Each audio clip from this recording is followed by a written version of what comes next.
Yeah, this is a really poignant aspect that you bring up, and particularly with the Christians, because I know exactly what you mean, that they're so resistant to Call you a anything. witch. Stay away from Yeah, that woman. She is a witch, I tell you. yeah, exactly. And it's like this, and that comes from it's like a misunderstanding of what the snake in the Garden of Eden really means. Like, it's Well, let's get because into that. What is the? I feel like you would be a representation of the snake. You know, the knowledge. It's like, open your mind to the truth, to the feminine energy. Yeah, well, archetypally, like if we take away the superficial meaning, actually it becomes very obvious what the snake represents. And what we need to see with Adam and Eve in the garden is, of course, they're in a unified state. They're one with God. That's why it's a heaven. It's the Garden of Eden, right? And of course, then the snake comes. And the snake, what does the snake represent? It represents deception, obviously. But why is it that the snake is the symbol of deception? And this is why.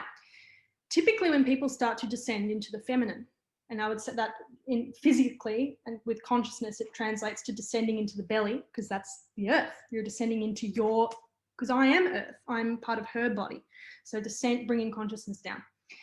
It's not uncommon for people to start to have archetypal dreams that bring up these imprints. So some people can go, oh, I'm not Christian or religious. And then they go into the feminine and they have all this like Christian mythology start to appear. It's like, okay, yeah, because the archetypes are there. So when people have dreams meeting the feminine, it's not uncommon for that to show up as reptiles, snakes, sometimes even supernatural forces, as it was for me, but typically snakes and spiders. And it's like, why is this? Well, if we think about nature and the evolution of nature, of the physical matter aspect of reality, the snakes and the reptiles are one of the oldest forms of life that go way and way and way and way back. So they represent matter. They represent the evolution of nature. So, okay, the snake's demonic then? No. The thing is, if the symbol is that when Adam and Eve listen to the snake, they are deceiving themselves by identifying with nature, identifying with matter. And that's not how it's supposed to be. You're meant to identify with spirit, and matter reflects the beauty of that. So what that will look like is, at a simple level, for layman's terms, I feel a lustuous impulse to go out and like fuck like crazy.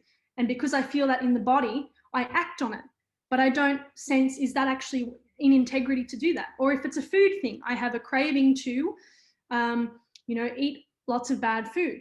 Okay, you're attaching yourself to matter. You're deceiving yourself by thinking that your immediate animalistic impulses are truth.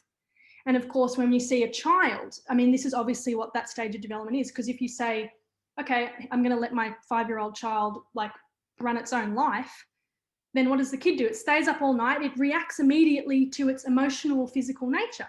And of course, there's nothing wrong with the emotional, physical nature, but part of our growth is to integrate and have a mastery over the animal body. And that doesn't mean repression, and it doesn't mean excessiveness. It means to be integrating the body's impulses with love, which is spirit. And so what happened in the Garden of Eden was that they put matter first. They put matter before God. And it's meant to be, I center in spirit as the truth, and then I integrate into matter, and she reflects that. But if I put the cart before the horse, this is where all sorts of shit starts to go wrong. And I start to I descend into my animal nature. And the animal nature is beautiful and must be integrated. But if you're just that, then you become an animal. You see Absolutely. that